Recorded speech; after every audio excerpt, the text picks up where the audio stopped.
Hello बच्चों, आज हम लोग पढ़ेंगे हैलोजन फैमिली के बारे में। किसके बारे में? Halogen family. Halogen family periodic table के ग्रुप 17 को कहते हैं।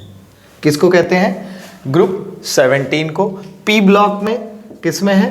पी ब्लॉक, ठीक।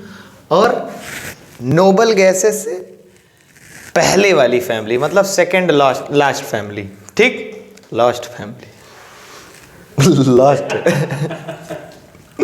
लास्ट नहीं है, लास्ट फैमिली है। लास्ट हो जाएगा तो पढ़ेंगे क्यों? पढ़ने कोई मतलब नहीं है। सेकंड लास्ट फैमिली है।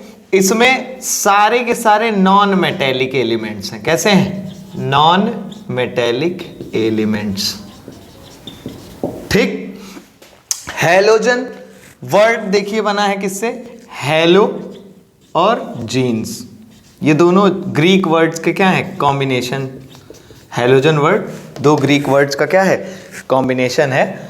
ये है सी सॉल्ट, इसका मतलब क्या होता है? सी सॉल्ट। और जीन्स का मतलब होता है क्या? प्रोड्यूसिंग। मतलब ऐसे सारे एलिमेंट्स जो सॉल्ट प्रोड्यूस करते हैं। क्या प्रोड्यूस करते हैं? सॉल्ट। जनरली देखेंगे क्लोराइड्स, ब्रोमाइड्स और आयोडाइड्स, ये हमको सी वाटर में मिल जाते हैं। तो मेजॉरिटी पे ही इनका नाम रख दिया गया क्या? हैलोजन, ठीक है। नॉन मेटेलिक है, halogens, sea salt, producing, ठीक है। इसके बाद क्या है? इसके बाद हम देखेंगे कौन कौन से एलिमेंट इस ग्रुप में है। फ्लोरीन, क्लोरीन, ब्रोमीन, आयोडीन और एस्टेटीन। एस्टेटीन क्या है? ये रेडियो एक्टिव है। क्या है? Radio active. तो नेचर में जल्दी मिलता नहीं है, ट्रेस अमाउंट में मिलता है। क्या है इनका एटॉमिक नंबर? 9, 17, 35, 83 नहीं, 53 है। इसका है 83, ठीक। अगर इलेक्ट्रॉनिक कॉन्फ़िगरेशन की बात करें, किसकी बात करें? इलेक्ट्रॉनिक कॉन्फ़िगरेशन की बात करेंगे अगर, तो इलेक्ट्रॉनिक कॉन्फ़िगरेशन, इनका जनरल इलेक्ट्रॉनिक कॉन्फ़िगरेशन होता है NH2NP5। NH2NP5 ये आउटर इलेक्ट्रॉनिक कॉन्फ़िगरेशन है। Valence shell electronic configuration NP5NS2। मतलब इनमें देखेंगे, अगर इसको छोड़ दें तो बाकी सारे में d ऑर्बिटल्स है, उसका भी सिग्निफिकेंस हम देखेंगे अभी। ये अगर देखें लास्ट सेल का इलेक्ट्रॉन को काउंट कर ले तो कितने इलेक्ट्रॉन है? 7 इलेक्ट्रॉन्स है। मतलब नोबल गैसेस से एक कम, नोबल गैसेस से एक कम। तो स्टेबिलिटी लेने के लिए ये क्या करते हैं? रिएक्शन बहुत तेजी से करते हैं। इसीलिए जो हैलोजेंस होते हैं वो हाईली रिएक्टिव एलिमेंट्स होते हैं। कैसे होते हैं? हाईली रिएक्टिव एलिमेंट्स, ठीक। हाईली रिएक्टिव एलिमेंट्स में अगर हम फ्लोरीन की बात करें, सिर्फ फ्लोरीन की बात करें, तो ये बहुत ज़्यादा रिएक्टिव होता है इन सारे एलिमेंट्स से कहीं ज़्यादा। इसीलिए इसको सुपर हैलोजन भी कहते हैं। क्या कहते हैं? सुपर हैलोजन, ठीक है। इतनी चीज़ें हमें समझ में आई। Outer electronic configuration NH2NP5, 7 electron है लास्ट सेल में, 1 इलेक्ट्रॉन कम है किससे? नोबल गैस कॉन्फ़िगरेशन से। तो वो पाने के लिए क्या करते हैं? ये रिएक्शन करते हैं। और रिएक्शन क्या है? बहुत तेजी से करते हैं, हाईली रिएक्टिव। अगर आप देखोगे तो ज़्यादातर इलेक्ट्रोनेगेटिविटी ज़्यादा किसकी मिलेगी? हैलोजेंस की मिलेगी, ठीक है। ये बहुत बचपन से पढ़ते आ रहे हैं हम। इतना समझ में आ गया? ये इंट्रोडक्शन था। इसके बाद हम देखते हैं एटॉमिक एंड फिजिकल प्रॉपर्टीज, ठीक है। इसके बाद एटॉमिक प्रॉपर्टीज डिस्कस करेंगे। एटॉमिक प्रॉपर्टीज में भी पहली चीज क्या डिस्कस करेंगे? Atomic radii and ionic radii, ठीक है। डेटा से हमको क्या पता चल रहा है? ये पता चल रहा है कि जो एटॉमिक रेडियाई है अपने पूरे पीरियड में, अगर हम लेफ्ट टू राइट उस पीरियड में जाते हैं तो सबसे कम एटॉमिक रेडियाई होता है। हैलोजेंस का क्या होता है? हैलोजेंस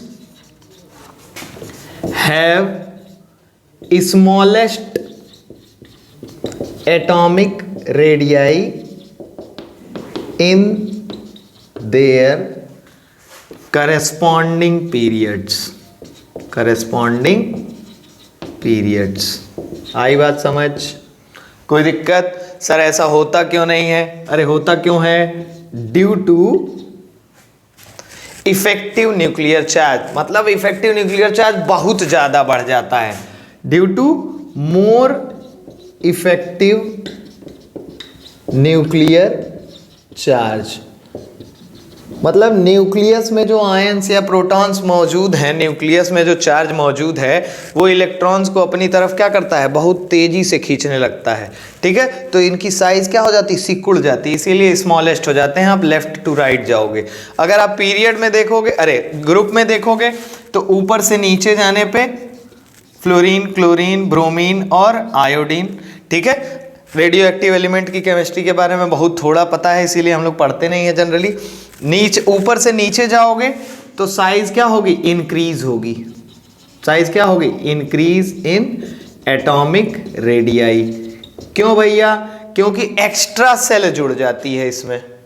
एटॉमिक नंबर बढ़ने की वजह से एक्स्ट्रा सेल जुड़ जाती है। एक्स्ट्रा सेल जुड़ेगी तो इनका रेडियस क्या हो जाएगा? इंक्रीज हो जाएगा। ठीक है, इसके बाद बात करेंगे आयनिक रेडियाई की।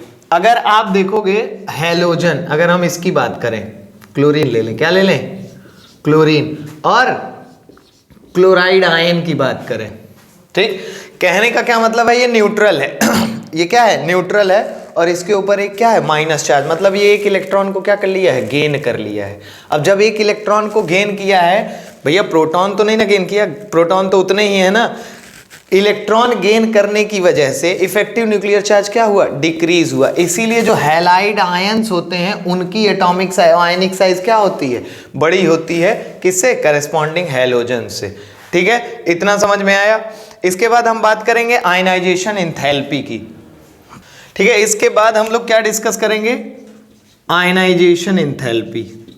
आयनाइजेशन एंथैल्पी मतलब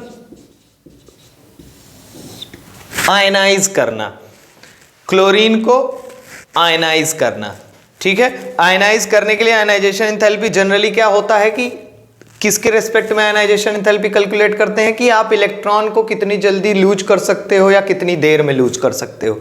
अगर आपके पास स्टेबिलिटी है तो आप इलेक्ट्रॉन लूज करना नहीं चाहोगे। अगर आपके पास स्टेबिलिटी नहीं है, ठीक है, तो आप इलेक्ट्रॉन लूज करना चाहोगे या एक्सेप्ट करना चाहोगे। किस वजह, किसके लिए? जो आपके लिए सुटेबल है। आप इलेक्ट्रॉन लूज करना चाहोगे या एक्सेप्ट करना चाहोगे, ये आपकी कंडीशन पे डिपेंड करेगी। और जरा यहाँ देखिए, स्टेबिलिटी के लिए अगर हम बात करें तो इनमें जनरल कॉन्फ़िगरेशन हमने बताया था NS2 NP5। केवल स्टेबिलिटी के लिए इनको एक इलेक्ट्रॉन गेन करना है, तो ये लूज थोड़े करेंगे, लूज थोड़े करेंगे भैया, ये क्या करेंगे? इलेक्ट्रॉन को गेन करेंगे। इसीलिए ये आयनाइज होने में बड़ा नौटंकी करते हैं, जल्दी आयनाइज नहीं होते हैं। इसीलिए इनकी जो आयनाइजेशन एंथैल्पी होती है वो क्या होती है? हायर होती है। आ रही बात समझ? आयनाइजेशन एंथैल्पी क्या होगी? हायर होगी। लेकिन आप जैसे ही ग्रुप में ऊपर से नीचे आओगे, आयनाइजेशन एंथैल्पी क्या होगी? घटती चली जाएगी। क्यों? क्योंकि साइज क्या होगी? इंक्रीज करती चली जाएगी। आ गई बात समझ? कोई दिक्कत नहीं है। इसके बाद बात करें किसका? इलेक्ट्रॉन गेन एंथैल्पी की। Electron gain enthalpy. Electron gain enthalpy क्या होती है? इलेक्ट्रॉन एफिनिटी का निगेटिव होता है ये, निगेटिव ऑफ इलेक्ट्रॉन एफिनिटी। ठीक है, मतलब अगर हायर टेंडेंसी है आपकी इलेक्ट्रॉन गेन करने की, हमने बताया ना आयनाइज होने की टेंडेंसी क्या थी इनकी? लोअर थी। इसीलिए आयनाइजेशन एंथैल्पी क्या थी? हायर थी। लेकिन जो इलेक्ट्रॉन गेन एंथैल्पी है, इलेक्ट्रॉन को गेन करने की टेंडेंसी अगर आपकी हायर है तो आपकी क्या होगी? लार्ज वैल्यू होगी। Have larger negative value. कैसी होगी? Larger negative value.